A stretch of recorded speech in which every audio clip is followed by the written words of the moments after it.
You are now tuned in to your number one radio station. This is 87.9 WKMU. Staten Island, New York.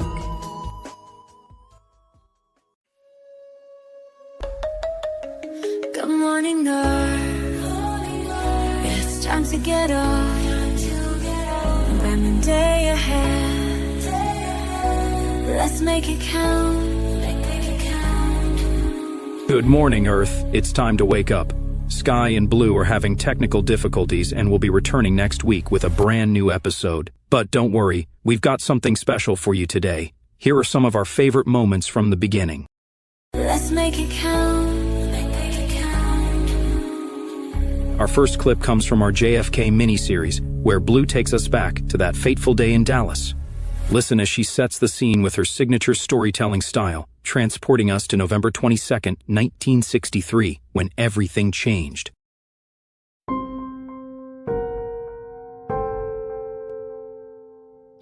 It's Friday, November 22nd, 1963, Dallas, Texas, 12:30 p.m. President Kennedy's motorcade takes a left on Elm Street, passing the infamous Texas School Book Depository. People yell out, "Mr. President!" and wave their hands. Mrs. Conley yells to John F. Kennedy, "You can't say Dallas doesn't love you, Mr. President." He responds, No, you can't." Those were his last words.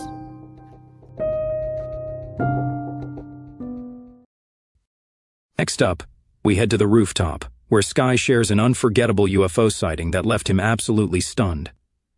Sometimes the most extraordinary moments happen when you least expect them, even if they turn out to be not quite what they seem.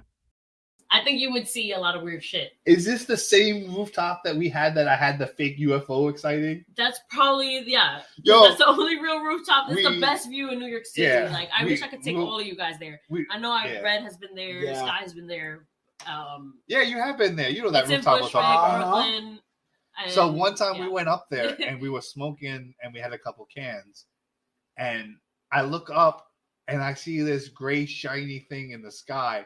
And I'm sitting down and I like fall to the floor like, and the angel's like, "What happened?" You were awestruck. Yeah. I was dumbfounded. There's a UFO. Look. It was a Mylar balloon. I feel like I could probably find pictures of it if I really... I think we did take pictures of it. Yeah. I felt so stupid because because in the moment, I'm not a big UFO person. But you believed it in that wholeheartedly. In that moment, it's like, we're not alone. I'm like, oh, wait, it's somebody's birthday. Let's make it count.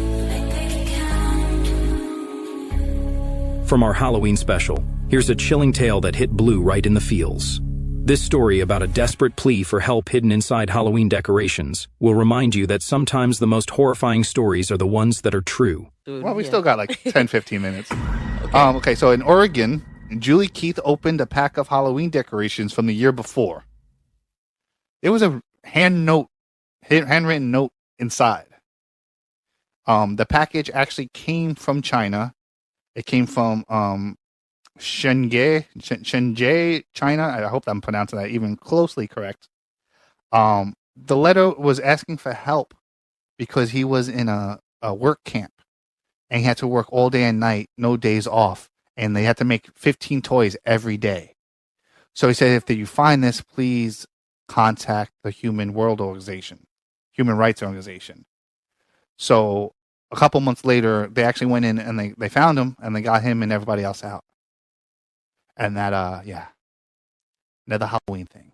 Y'all can't see it, but Blue actually has a tear in her eye and she has a hand over her mouth. No, I didn't expect her to hit her so much. That's fucking sick. A year later? I was going to say that. So it's like months later, it's like, oh, this guy was only had to wait a couple months. Nah, he did that like a year and a half ago to 2 years ago, thinking like, how many other notes did he send out? Did he send out other notes and people just ignored it? I'm like, yo, like this episode is kind of fucked up. Like this is the second time I want to cry during recording this. Halloween is a crazy time, bro. Yo, can we like pause for a second? Let's make it count. Remember the movie in Shazam starring Sinbad? Well, apparently it never existed, or did it? Dive into one of the most mind-bending Mandela effects that has people questioning their own memories and the nature of reality itself. Progressing through the multiverse. Hmm. And so every time you get into a new multiverse, there's a slight difference. And some of these start to pile up, and they start to pile up more and more. And it started with the Mandela effect, and then goes into the Bernstein Bears is another popular one. What's another one good one? The one that got me was Sinbad. They say he never played that movie Shazam. Liars. Yeah, no, it was Shaquille O'Neal. I saw that thing in the movie theaters. Yeah, that's Kazam. I'm Kazam, talking about yeah. Shazam. Nah, I don't. I've heard Shazam this was before, Sinbad. but like I thought the only thing I remember from Sinbad back then was like some pirate movie. Was that Shazam or was that Sinbad Yeah. actually? No, I remember seeing. Obviously, I'm not going to go digging trying to find a copy of the videotape, but I remember Sinbad being in a genie movie where he played a genie. Well, I'm gonna call you out on that because that's a cop out. You could prove Mandela effect just by finding this tape, and you're like, nah, it's not my burden. I don't want to.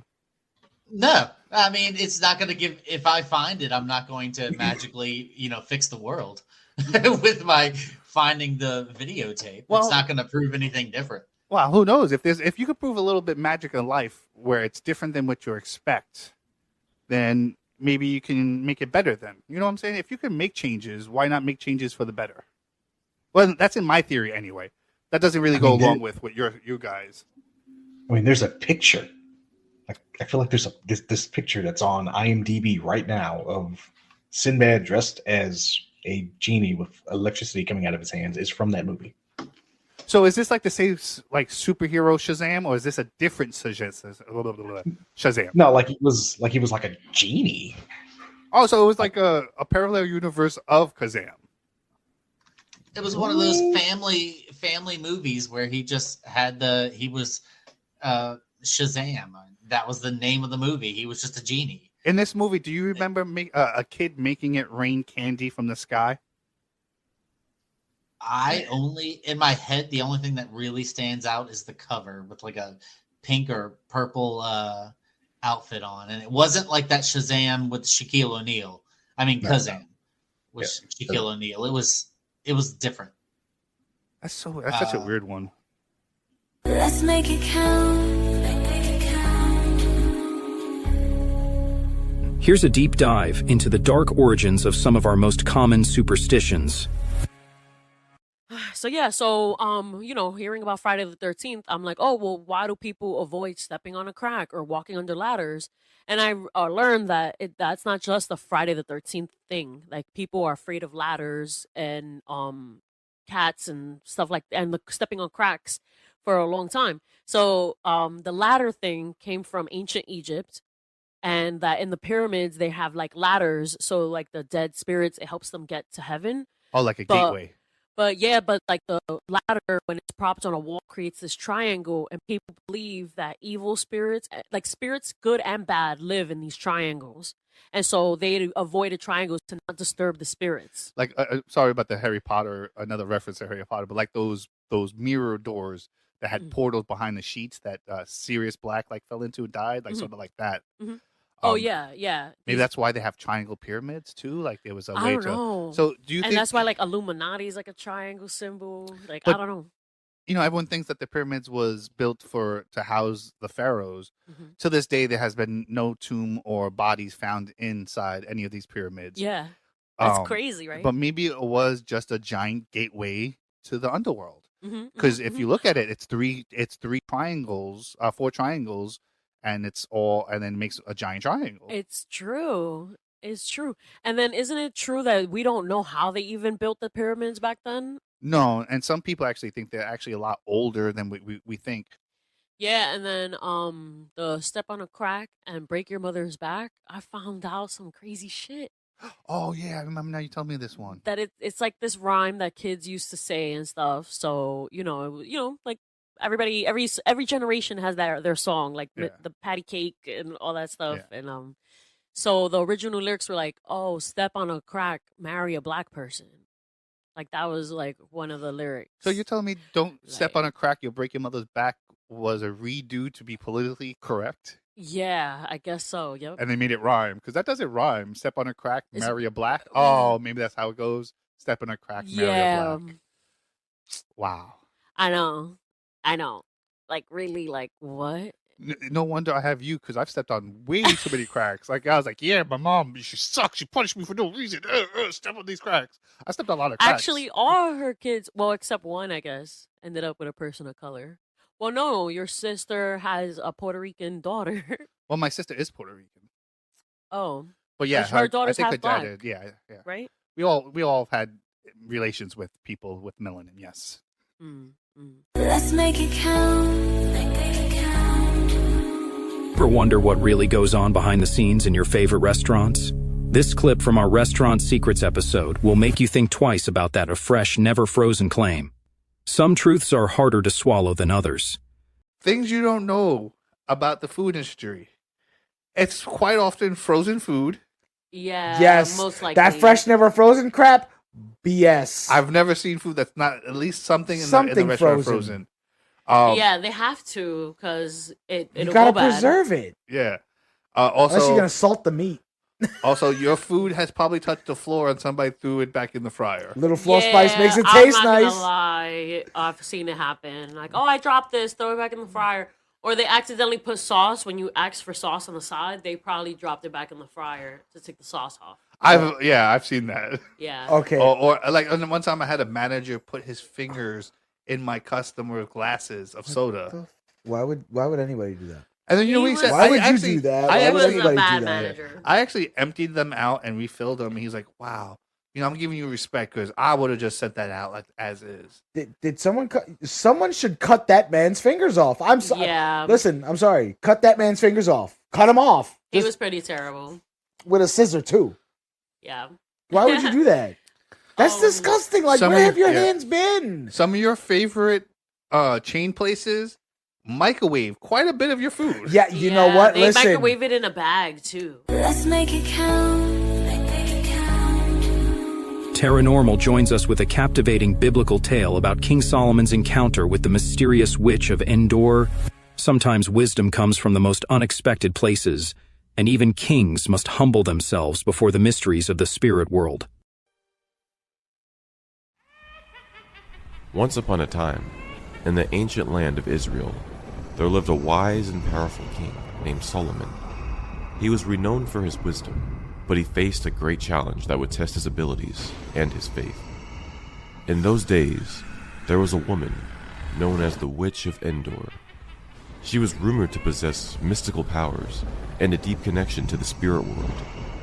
The people of the land both feared and respected her abilities. King Saul, who ruled before Solomon's time, had sought her assistance once, and now, years later, King Solomon would do the same. King Solomon had been plagued by troubling dreams, visions of his ancestors who sought guidance from beyond the grave. These dreams had weighed heavily on his heart, and he believed that only the Witch of Endor could provide the answers he sought. With great humility, King Solomon set out on a journey to the village of Endor, where the witch resided. He disguised himself, leaving his royal robes and crown behind, and he approached her, while she was in her dwelling, as a common traveler. Upon meeting the witch, Solomon explained his predicament and begged for her help in interpreting his dreams.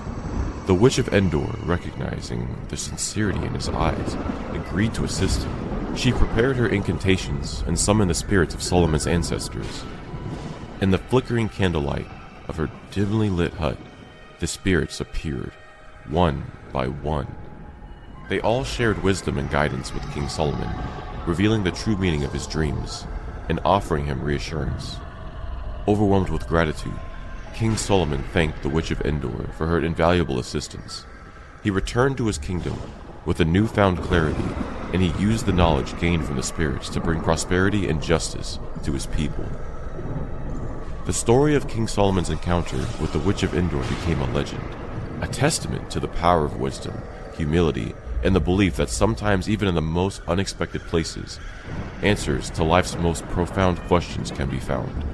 And so, in the ancient land of Israel, the tales of King Solomon and the Witch of Endor lived on, reminding all that wisdom could be found in the most unlikely of places, and that even kings could be humbled before the mysteries of the spirit world. Let's make it count.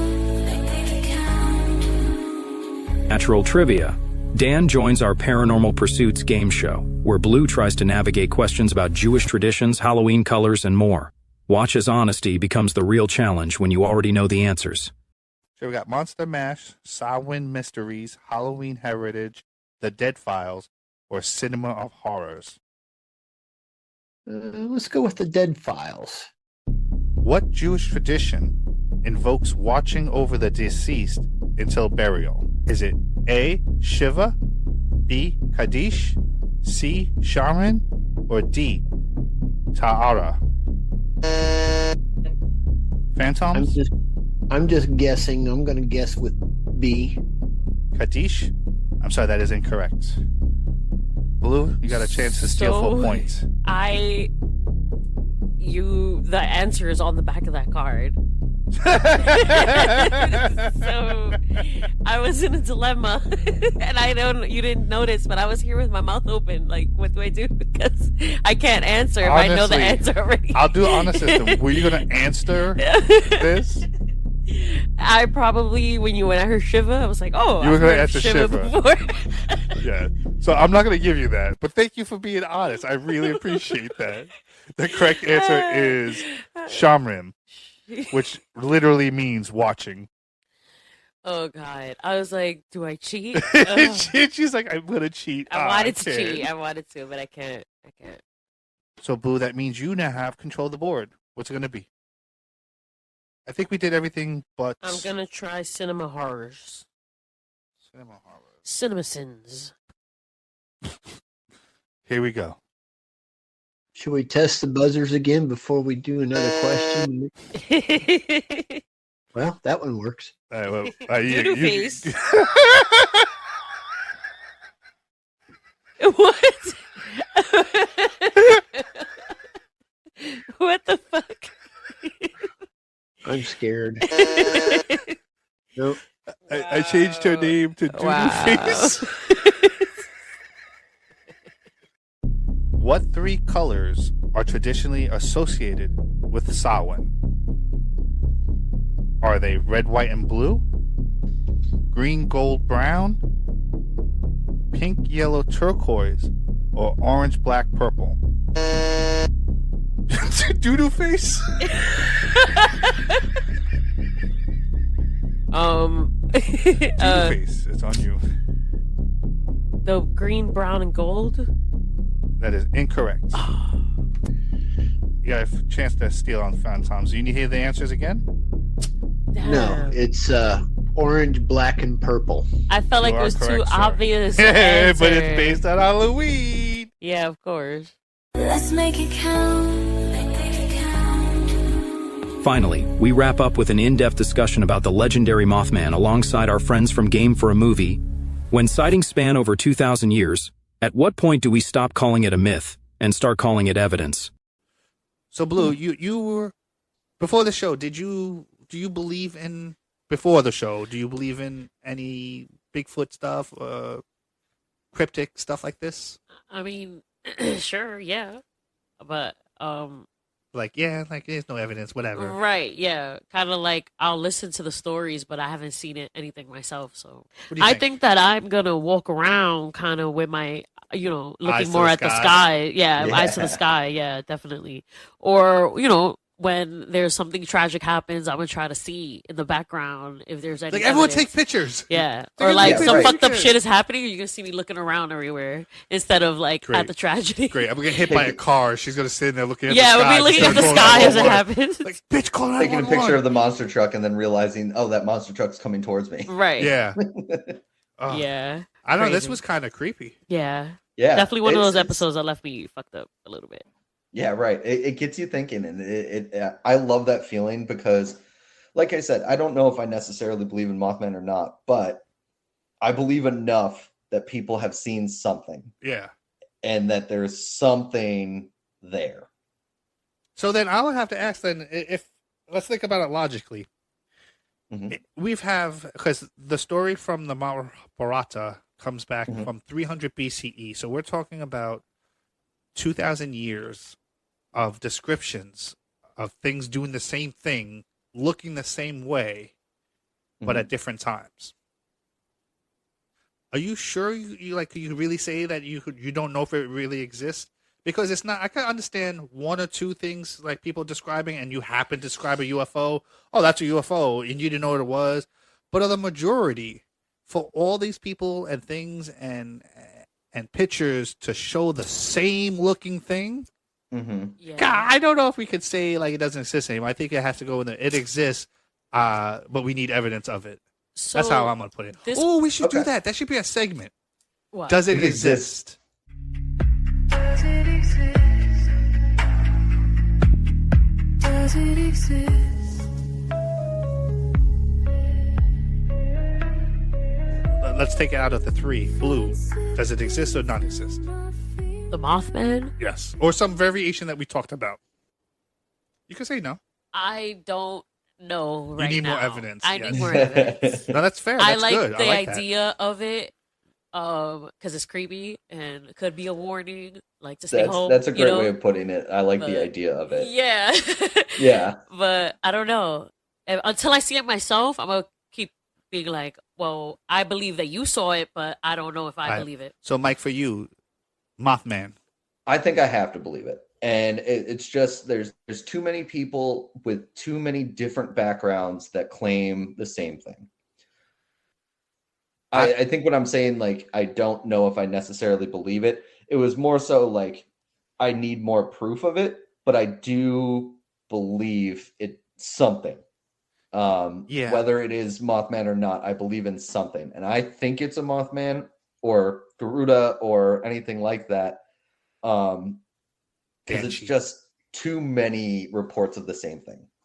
Right. Unless these, and then part of me is like, did these creatures exist? And that's what we're missing. Like, I don't know how much I believe about the stuff I actually talk about, but for this one, I'm gonna have to say it's not real for now. Okay. So he sees it himself. It's not real for now. Not so much for myself. It's like, okay, one thing is like I will try to be open-minded about everything, and this includes ghosts and cryptids. All right. I think that was a good spot to end it. That's 3. It's not real, but we kind of really want it to be, even though it's kind of scary. Like, why would you want? What is with us humans and wanting something to be scary, but like happy with it? Like, yeah, be real. We want it to be real. It's something comforting. How you saying it's like a warning, like Right. Seeing as a good thing. I think I want to know it's real more so to know what to avoid. Yeah. What if they're time travelers? And that's what future beings look like. And they're just like going back and looking at crazy stuff.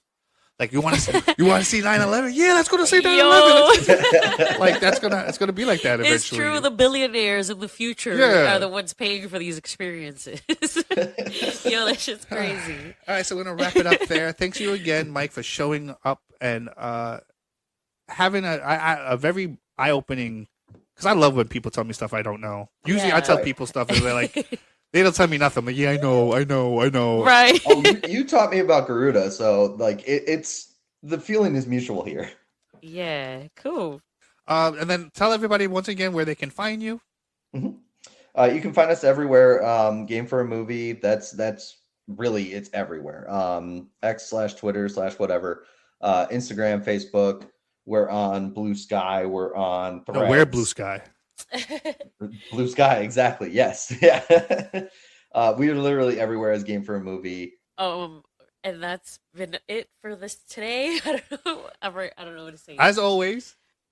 As like always. she hasn't done this so long, she forgot all lines. You didn't say what strange and wonderful news told by strange and wonderful people. You didn't say what's the other byline that we have? If you heard her, it's history. If you had her, it's his news. Yeah. Like, you didn't say all the points, man. Well, I'm not anyway. going to come at you. I love you. You're the best. All right. Well, thanks for listening, guys. And as always, please check on your friends, check on yourself, and everybody deserves love, especially you. This has been. Oh, that's right. I forgot about that part. Go ahead. That was What? on me. Go ahead. Okay, this has been a WKMU production signing out. Bye. Bye. Wanted Earth. It's time to get up. Bright day ahead.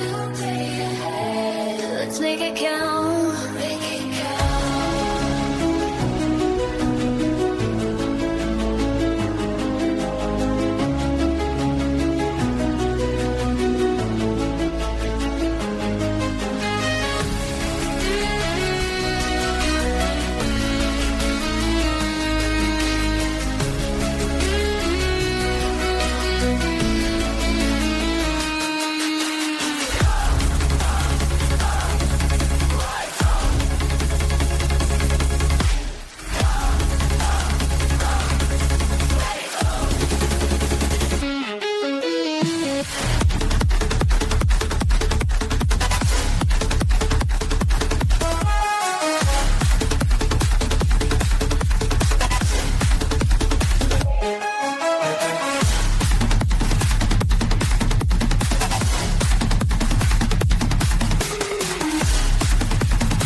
Already got up.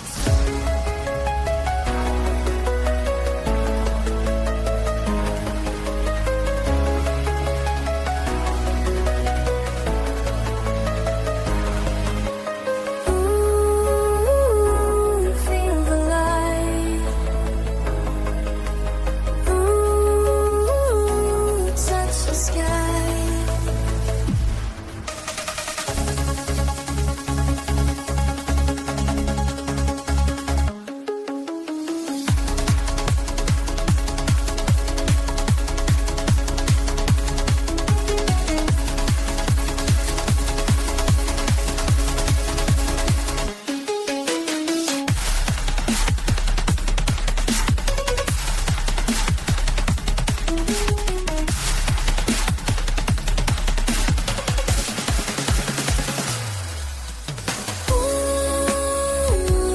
Feel the light. Ooh, touch the sky. Let me know. Time to get up.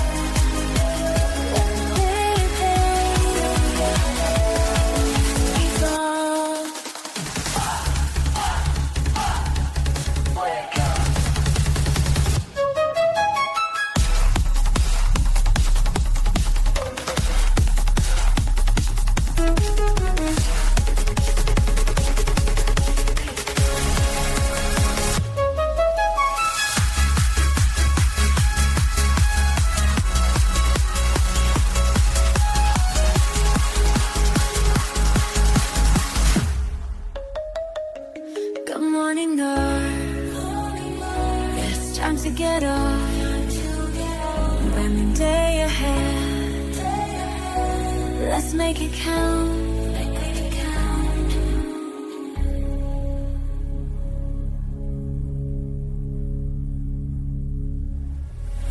This concludes our broadcast day. Good night, and God bless America.